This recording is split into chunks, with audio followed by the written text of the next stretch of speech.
So with South Korea seeing the North's latest move as a meaningful sign, eyes are now on how the new administration will shape its policy on North Korea. For more on this, we're joined by Professor Min Jeong-hun, professor at Korean National Diplomatic Academy. Professor Min, thanks for joining us this morning. Good morning. Morning. So North Korea appears to have resumed operations to build fortifications near the border after notifying the United Nations command. What might be behind the North's move? Well, as you mentioned, North Korea recently informed the UNC that it has plans to build the fortifications inside of the border. Specifically, it was reported by the media that North Korea would resume construction of barriers and wire fences on each side of the DMZ. And it is known that it was the first notification of its kind in over 6 months. And as you know, after Chairman Kim Jongun described the inter-Korean relations as two-stage hostile to each other in late 2023, and beginning from April last year, 2024, North Korea deployed troops to the DMZ to plant mines, erect anti-tank barriers, and reinforce roads. And last October, North Korea informed the UNC that it would cut off all roads and railways connected to South Korea and build defense structures. So I think that North Korea's notification to the UNC this time could be a positive sign to show that Pyongyang is willing to engage in communication with the South and the UNC after the inauguration of the new president Lee Jae Myung in Seoul last month. In general, it is perceived that North Korea's delivering prior notifications is useful to mitigate the risk of misinterpretation and miscalculation. So North Korea's notification this time can be seen as a meaningful message in relation to easing inter-Korean tensions. And I think the situation will get better in the coming months on the Korean Peninsula. I see. And after President Lee took office, both Koreas halted using loudspeakers across the border. Could this be another sign of improving inter-Korean relations? Yes, I think so.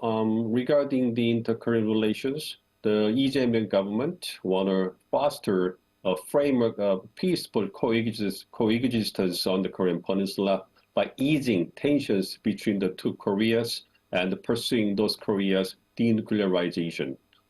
As you know, the inter-Korean relations got worse under the previous government due to its deterrence-centered North Korean policy and Pyongyang's advocacy of the hostile two-state doctrine. And the Lee government underscores the urgent need to mitigate the Korea risk, to revitalize its economy and enhance socio-economic stability. And to this end, it want restore communication channels like military hotlines, and it also want to pursue reciprocal cessation or the suspension of provocative actions like halting using loudspeakers across the border. In addition, the Lee government want to pursue mutually beneficial inter-Korean dialogues, and it also want to make tangible efforts to improve the human rights situation in North Korea. And at the same time, it has affirmed that the continued development of Pyongyang's nuclear and missile capabilities must be addressed without delay, and it has emphasized that it will closely work together with the U.S. and will also make a multilateral cooperation with the international community in order to achieve substantive progress in denuclearization and peace building on the Korean Peninsula. So I think that such an approach would contribute to enhancing the inter-Korean relations and restoring peace and stability on the Korean Peninsula. Right, and you just mentioned the administration's efforts such as building communication channels, and President Lee Jae Myung has vowed to build peace on the Korean Peninsula, as you mentioned. What would you say is the most notable shift in South Korea's policy toward North Korea compared to the previous administration? Yes, again, the previous government's hardline policy toward North Korea, just focusing on strengthening deterrence and Pyongyang's advocacy of the hostile two-state doctrine made the inter-Korean relations the very worse and raised tensions on the Korean Peninsula as a whole. And the Lee Jae Myung government want to reduce tensions on the Korean Peninsula and resolve the Korea risk. And to this end, it want to stably manage the situation by promoting the restoration of inter-Korean communication channels like a military hotline and mutually suspending provocative actions. And in the early days in office, it is expected that the Lee government is focusing on reducing political and military tensions and resuming communications between the two Koreas, specifically restoring and improving the severely damaged inter-Korean relations will require considerable time and effort, and considering situation where the Lee government has numerous domestic and international agendas that it should prioritize, I think it is necessary to establish a foundation, just a foundation for restoring and enhancing inter-Korean relations in each early days in office. And I think that the Lee government's intention to normalize the inter-Korean relations should be spoken out loudly using various opportunities like what it did recently, the 25th anniversary of the June 15th joint declaration. And it is also necessary to reactivate communication channels to restore mutual trust, like the Panmunjom direct line and the inter-Korean joint liaison office.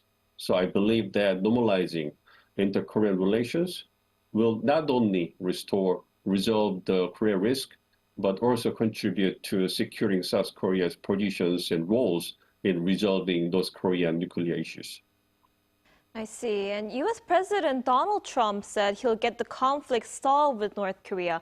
How likely do you think is it that Kim Jongun will engage in talks with Trump? Well, at this point, it's not clear, but it is expected that North Korea-U.S. relations will get better through the resumption of the summit diplomacy between the two countries. As you know, the Trump government's first-term policy toward North Korea was the maximum pressure and engagement. And in the early days of the first term, it focused on the maximum pressure in response to North Korea's repeated nuclear and missile provocations. But as time passed, it shifted its policy priority to the maximum engagement. And after that, North Korea-U.S. leaders met 3 times in Singapore, Vietnam, and Panmunjom, and they discussed the denuclearization of the Korean Peninsula and the normalization of North Korea-U.S. relations. And as you know, since the presidential campaign last year, President Trump has sent a love call to Chairman Kim, emphasizing their friendly relationships. But North Korea, which went through the failure of the 2019 Hanoi summit and has survived, mainly through cooperation with Russia, is very cautious about the responding to President Trump's love call. So personally, I expect that the talks between North Korea and U.S. will be back as the 2 wars in the Middle East and Europe come to an end. And based on its advanced nuclear capabilities, North Korea is likely to demand more from U.S. to resume the dialogue, and therefore, North Korea-U.S. talks can be resumed when President Trump shows a more proactive stance and accepts what North Korea wants. I see. And the unification minister nominee voiced the need to change the ministry's name to better reflect the government's efforts to promote peace. Do you see this as an effective measure? Yes, I think so. As you mentioned, recently unification minister nominee Jung Dong-young said that it may need to change the official name of the unification ministry as a way of highlighting the government's, Lee Jae Myung government's efforts to promote the peace and stability with North Korea. Specifically, Jung mentioned the possibility of dropping unification out of the official name of the ministry, considering the situation where North Korean leader Kim Jongun declared that Pyongyang would not pursue unification and reconciliation with South Korea, and therefore Seoul first needed to focus on restoring peace on the Korean Peninsula. And he also said that suspending provocative actions like sending anti-Pyongyang leaflets to the north and restoring the inter-Korean communication channels would be the top policy priority to reduce tensions between the two Koreas. In addition, he mentioned that he supports the resumption of summit diplomacy between US President Donald Trump and North Korean leader Kim Jongun, and it will greatly help reduce tensions on the Korean Peninsula. So overall, I think that the Lee government's efforts to reduce tensions on the Korean Peninsula, including possibly changing the official name of the Unification Ministry, will contribute to enhance the inter-Korean relations and mitigate the Korean risk in order to revitalize its economy and enhance socio-economic stability. Right, we'll have to see if North Korea's Kim Jong-un really returns to the dialogue. Thank you so much for your insight today, Professor Min. We appreciate it. Thanks so much.